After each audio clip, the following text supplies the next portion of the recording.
Урматтуу Дастан Артисбекович, урматтуу депутаттар, келген коноктор, мен сизге зам министрге бир көңүлүңүздү бурайын дедим. Эмне үчүн нарында, кичинекей элде, ошол жерден улам кайра чыгып атат? Булардын причинасы эмнеде? Алардан берки руководстводон сурасак, врачтар жакшы иштебей атат дейт. Ошолордун кемчилигинен дейт. Врачтан сурасак, көчөлөрдөгү тартип жок дейт. Биринен бирине өтүп кетип атат дейт. Ошо кичинекей ошол Нарын шаарынын ичинде эми калп айтпасак 30 миң 40 миңдей эле киши жашайт. Ат башта да асыраак. Ал эми могу Бишкек шаарында 1,5 миллион тегерегинен бери жасап атат. Бул жердегилерде 5-6 чыгып атат. А тиякта 10-15тен кээде көп чыгып келип атат. Бунун причинасы эмне айтып койсоңуз? Урматтуу Камчыбек Жолдошбаевич, эми мен айтайын, мунун 3 себеби бар. Биринчи себеп өз убагында жетиштүү деңгээлде координация болгон жок. Өз убагында. Бул жерде сиз жакшы айттыңыз. Мына бүгүнкү күндө 200-300гө жакындап калды Нарын областында. Бул интенсивдүү көрсөткүч боюнча. Бул биринчи орунда турат. Мына мен сиздерге айтайын, урматтуу депутаттар. Эгерде мына хаждан келип, малый хаж деп коебуз. Мына Жалал Абадка биринчи учурда 17 март күнү биринчи учур Сузак районунда катталды, андан кийин Ноокат районунда. Эгерде 369-187 адам самолет менен келген болсо, бул жерде 3 учурда Нарында 3 учур менен почти 300гө жакын мына бүгүн катталып атат.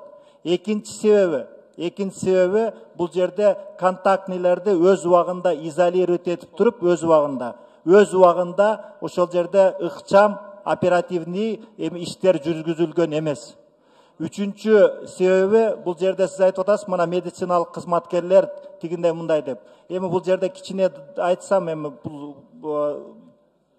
жоопкерчилик, анан кийин ушул мамиле жетиштүү деңгээлде кээ бир медициналык кызматкерлердин или УВДнын кызматкерлеринин арасынан ушуга чоң жоопкерчилик мындай мамиле болгон эмес. Ошондуктан бүгүнкү күндө. Анан экинчиден сиз айтып атасыз, күнүгө эмне көбөйүп кетип атат деп. Биз бүгүнкү күндө выявляемость кылып азыр бардыгын тактабасак, мында массовый болуп кетиши мүмкүн. Сизден суралыш мындай да, карап көрсөк, ошо Нарында, андан Актала районунда башталып атыптыр. Эми ал жерде өзүнчө эле бир эле жол. Анан сурасак айтат, ушу медицинский жанакы өзү берген септиктер, маскалар, жана башка дарылар жетишсиз болуп атат. Ошон үчүн ушундай болду дейт. Мен ошол жердеги главврачтар менен Нарындын, Ат башынын, Акталанын главврачтары менен сүйлөштүм. Ушулар чынбы же чын эмеспи? Телефонду кое турсаңыз эми. Камчыбек Жолдошбаевич, биринчиден индивидуальный средства индивидуальной защиты жетиштүү эле берилген. Анын эрежелерин сактоо боюнча сиз айтып атасыз, бүгүнкү күндө мына Акталада биринчи Ат башыда чыкты, мына 77 учур. Мен өзүм бардым ошол жерге. Нарын шаары менен бүгүн Актала району дикисинен эме болуп атат да, ачак болуп атат. Бирок Актала районунда дагы Кудайга шүгүр, Аккыя, Көкжар, Баятова айылдарын бүт коргоого алып, курчоого алып, ал жерде контактныларды бардыгын алып, анализдерди алып туруп, алар азыр бүгүнкү күндө кичине жолго коюлду.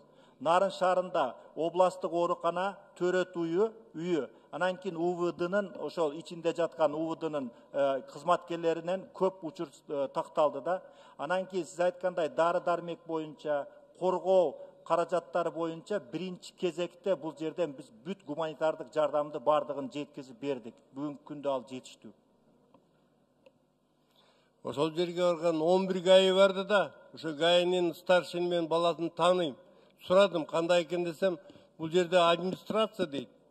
Ошол жерде руководство жолду ачып ийип атат дейт. Ар кандай бири-бирине контакт болуп атат дейт. Эми сиз болсо аябай тажрыйбалуу чоң зам министрсиз, көргөн жерлердин баардыгын тууралап келип атасыз. Эми түздөңүз ошолорду.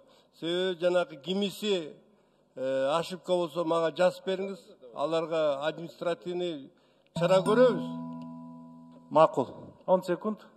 Анан буларды эмне элди ортуп коюп эле жүдө береби ал жерде чалар. Ал жерде ошолорду элдин ынтымагы, элдин ден соолугуна караш керек деген чоң маселе бар. Биринчи маселе ошол жакта болуп атат. Рахмат, ушуну карай.